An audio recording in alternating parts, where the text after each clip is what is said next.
Vaincre le narcissisme avec Jésus. Nous vivons dans un monde qui applaudit les apparences et cherche la reconnaissance à tout prix. Mais t'es-tu déjà arrêté pour réfléchir à ce que tu pourrais perdre en poursuivant seulement ton propre reflet? La mythologie grecque raconte l'histoire de Narcisse, un jeune homme qui avait tout, beauté, admiration et une vie apparemment parfaite. Mais son obsession pour lui-même le conduisit à la ruine. Narcisse mourut en contemplant son reflet, piégé dans l'illusion d'un amour qui ne pourrait jamais lui répondre. Bien que cette histoire soit ancienne, ne nous ressemble-t-elle pas aussi?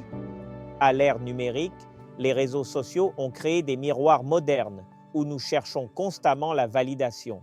Chaque selfie, chaque like peut sembler inoffensif, mais que se passe-t-il lorsque notre identité en dépend? Le narcissisme, défini comme un excès de concentration sur soi-même, n'est pas nouveau.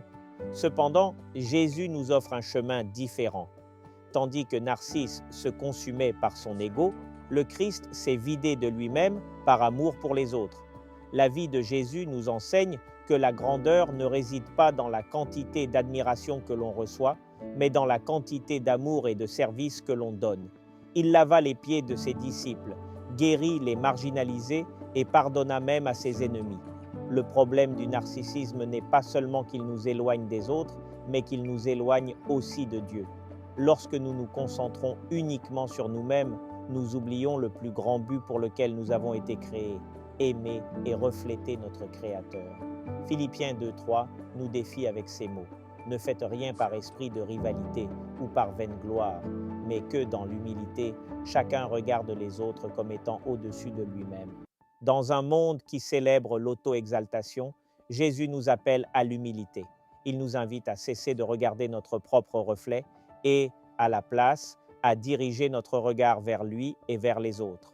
Lorsque nous faisons cela, nous découvrons que notre véritable identité et notre valeur ne viennent pas de la quantité d'admiration que nous recevons, mais de l'amour que Dieu nous porte. Aujourd'hui, je t'encourage à examiner où tu cherches ta valeur. Es-tu piégé dans le reflet du superficiel ou es-tu prêt à regarder au-delà vers une vie qui impacte les autres et glorifie Dieu? Il est temps de briser le miroir et de suivre l'exemple du Christ. Voici des paroles de vie. Le Fils de l'homme n'est pas venu pour être servi, mais pour servir et pour donner sa vie en rançon pour plusieurs. Matthieu 20h28.